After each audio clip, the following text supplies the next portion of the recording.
Hello viewers, welcome to Success Stories. Today we are going to interview an exemplary woman leader in the IT industry who has proven herself to be an inspiring personality. She has become the first woman president of Hyderabad Software Enterprises Association, which is called HYSEA.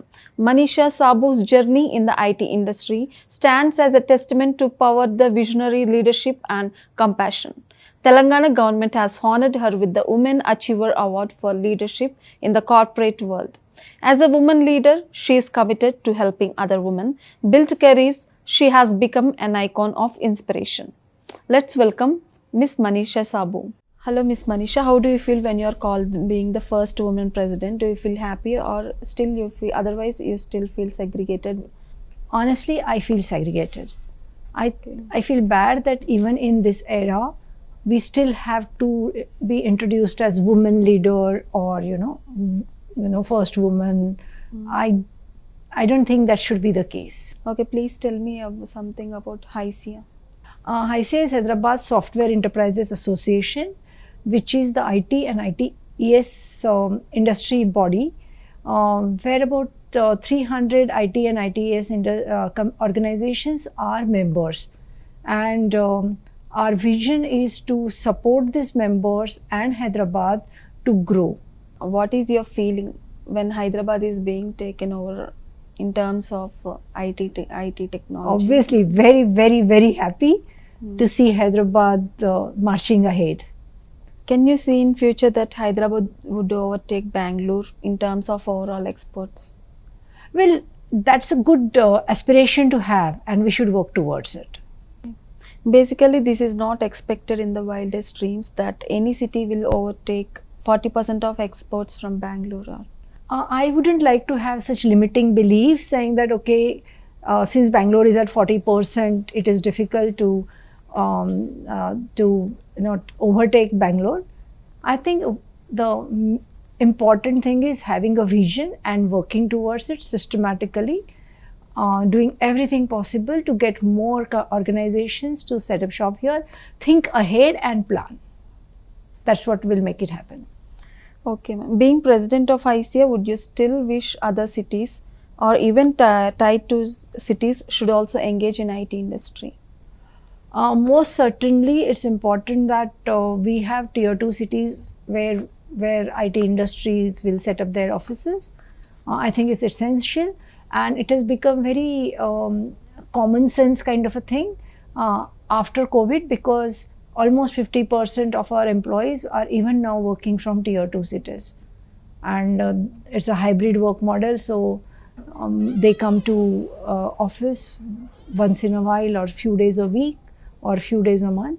Rest of the time they're working from tier 2 cities, or maybe less than that in a village also, or wherever there is Wi-Fi, they can work from there. Okay, ma'am. What are your expectations from the expansion of government? See, IT industry has very unique requirements for growth. For example, business continuity. So it's important that we can continue to work even when there are difficult situations in the city.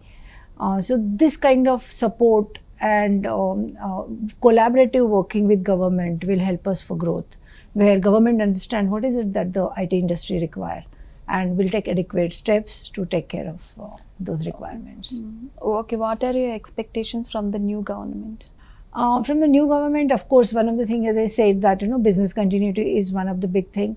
Infrastructure development is another, and also collaboratively working with organizations to decide on what are the things that are needed and make them happen. So basically, play an enabler role and a magnet for business. What are your future plans for the growth of IT industry? This is a very interesting question that you have asked about what is the plan for the IT industry growth. See, we need to look at what's happening around us, what are the researchers saying, and then decide on how do we prepare for the future. That is how we can grow better. So as of now, as per our the research which is there conducted at India level, in next 3 years, we will be adding about 2 million IT jobs, 2 million. And this 2 million is in 3 years. While in last 30-40 years, we have added about 6 million jobs. in IT. Now you can imagine it, 6 million in 30-40 years, 2 million in 2 years.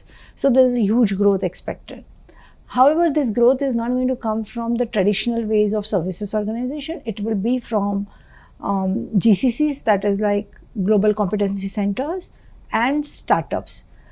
The skill sets needed for this is very different, so we need to prepare for that. So we need to look at future and prepare for that, so that we can get maximum share of this 2 million in next 3 years. And it's all up to us what we do and how we prepare, all academicians, government, organizations, everybody working together. AI is killing the IT jobs. What you'll say about this? I know, I heard it many times, and this is like a very common conversation topic that we have. I think AI is not stealing IT jobs.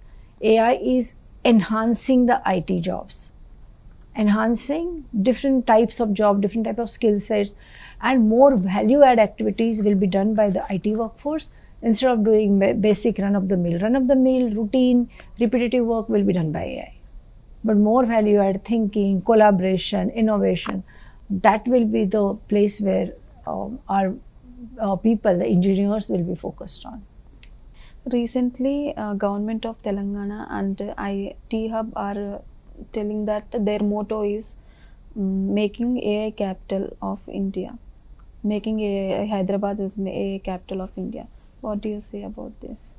I think it's an extremely good vision to have, and I would wholeheartedly support everything that is needed from our perspective to make it happen. Would that be a positive sign or Obviously, a negative sign yeah, for very IT positive. industry?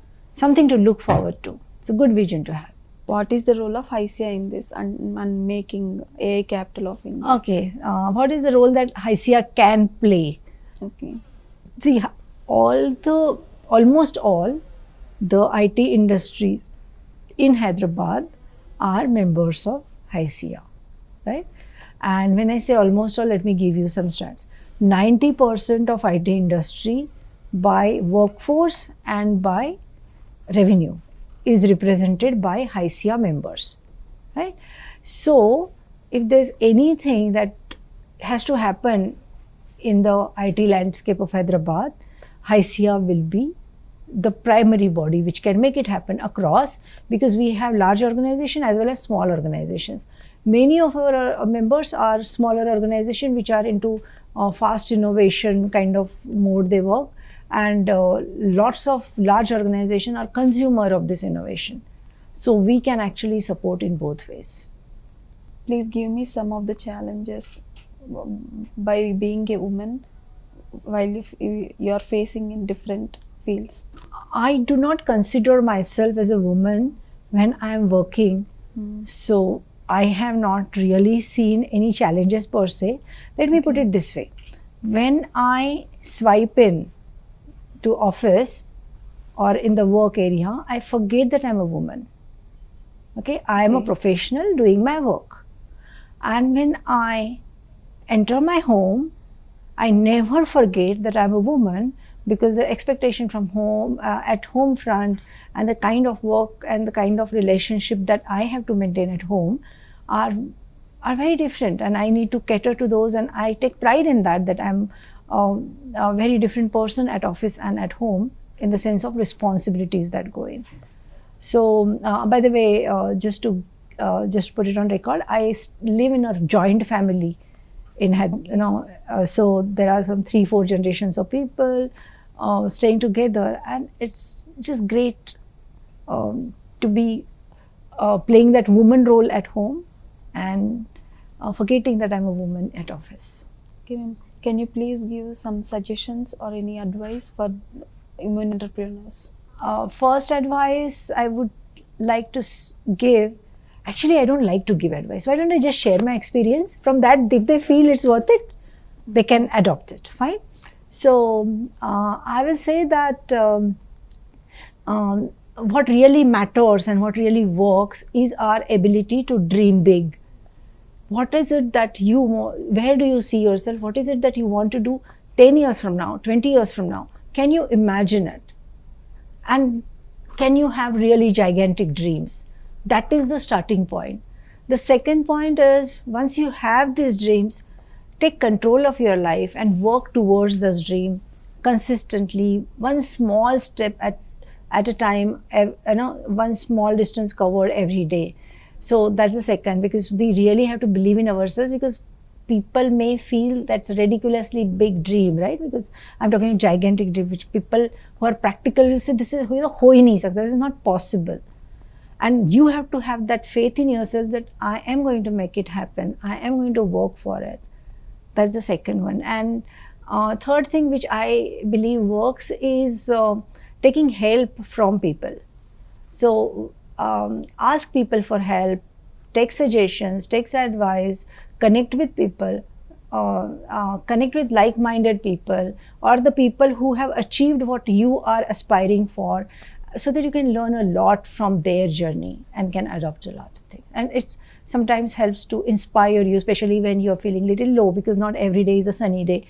So if you talk to some people, they say, no, it's possible. And then you cheer up again and get that courage to carry on with your journey towards your dream. Ma'am, please tell us about your journey. Okay, that's a question which requires lots of time to respond to. So you'll have to be patient with me. I was born in a small sleepy town in Maharashtra, and the first school I went to was government boys' school.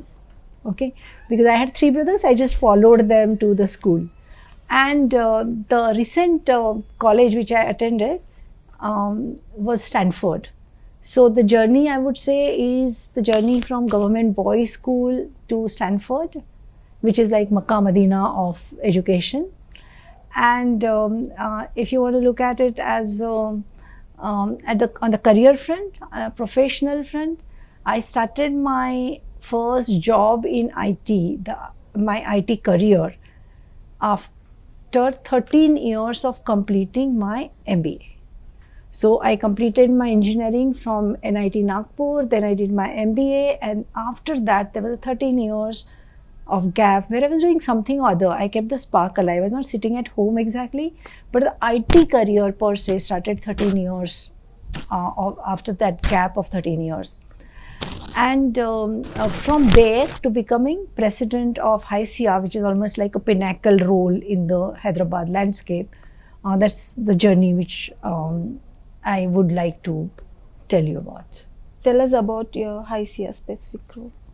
Okay, so I got introduced to HYSEA when I joined Infosys, and there were multiple activities and events which HYSEA used to do, in which I would participate and represent Infosys. Gradually, when I became DC head, that is campus head of Infosys Pacharap, then I started getting actively involved in the management committee of HYSEA. And it was pretty, it was an eye-opener of sorts, that there is so much was done in the background by the association, that is HYSEA, for the IT industries. I wanted to contribute more and do more. When Bharni Garu was president of HYSEA, I discussed it with him and requested him to give me the CSR related work. So I was doing the CSR, I was managing the CSR forum or the committee for HYSEA. And just around that time, the COVID started. And there was so much that we could do through the CSR, getting all the IT industries together. That was very gratifying.